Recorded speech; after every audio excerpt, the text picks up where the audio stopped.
A Hays CISD school still working to reopen after experts found mold in more than a dozen classrooms. Hemphill Elementary School in Kyle was expected to reopen tomorrow, but a district spokesperson says the new tentative date to reopen is now Monday of next week. KVUE's Matt Fernandez went to check on the progress. Crews are hard at work trying to get Hemphill Elementary School ready for around 800 staff and students to return. A teacher smelled something funny early last week. We had some complaints in one of the rooms, which is 184, and you were in there. That's that bigger room that kind of smelled like mold off and on. So we came out and did an air quality test. Tim Savoy is the Hays CISD spokesperson. Says in addition to room 184, crews discovered mold in more rooms. They cut in and started to realize, wait a minute, it's not just in this wall, it's in the next room, and then the next room.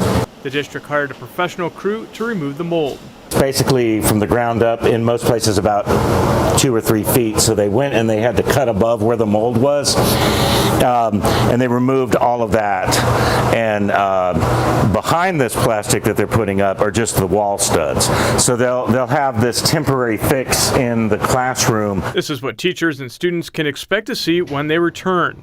During Thanksgiving and Christmas break, they'll do a more permanent fix to the walls. Savoy says they didn't have any complaints of anyone getting sick from the mold. Not that we're aware of, but we did have our nurse send out some information about the type of mold we found, and we have RNs still at all of our campuses, so we've asked anybody if they feel like they've had symptoms or maybe some allergies or something that they couldn't identify what was causing it, to reach out to the nurse, and then we're going to follow up with all of the students there.